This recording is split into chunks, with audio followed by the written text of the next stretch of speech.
Rien qu'au premier abord, le titre de ce film interpelle. Le gendarme et les extraterrestres. Vraiment. Saint-Tropez, je veux bien. New York, le mariage et la balade, oui, j'accepte, vu qu'on est ancré un petit peu dans la réalité. Mais les petits hommes verts, là, on dépasse un peu les limites du raisonnable. Et je dois pas être le seul à m'être dit la même chose, mais on y reviendra. Analysons. La brigade de Saint-Tropez est en vadrouille, et tout est normal, jusqu'au jour où le brigadier Baupin, qui est une nouvelle recrue, il n'était pas dans les films précédents, rencontre une soucoupe volante. Le prenant d'abord pour un fou, Cruchot rencontrera la dite soucoupe quelques jours plus tard. Les extraterrestres en question clament être une espèce pacifique qui tâte le terrain pour une future approche.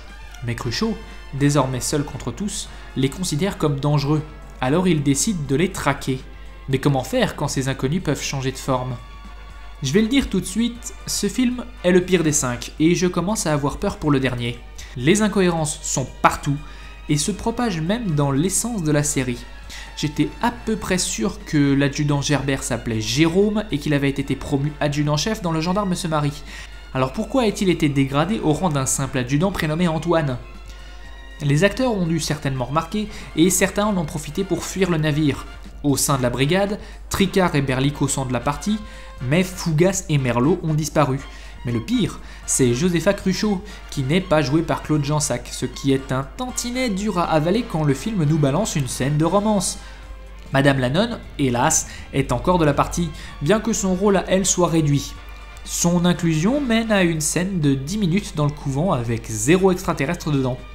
On essaie de faire croire que Cruchot chante faux, alors qu'il fait partie d'une chorale dans le premier film. L'atout des films précédents était leur spontanéité et leur sacerdoce de s'écarter des clichés. Et même si c'était moins évident dans Le Gendarme se marie, c'était quand même visible. Ce principe est définitivement enterré avec les extraterrestres. Le film est prévisible du début jusqu'à la fin. Chaque gag présenté est éculé et la présentation est assez faible.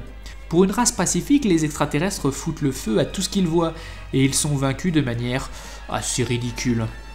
Je suis un peu frustré de ne pas voir revenir Geneviève Grade dans le rôle d'un envahisseur déguisé, ça aurait eu un tantinet de potentiel, mais en l'état, tout est convenu et par conséquent pas très drôle.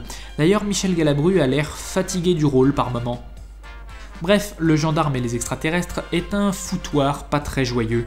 La qualité de la saga a décliné très vite en 2 films, et je suis très défaitiste pour la suite des opérations.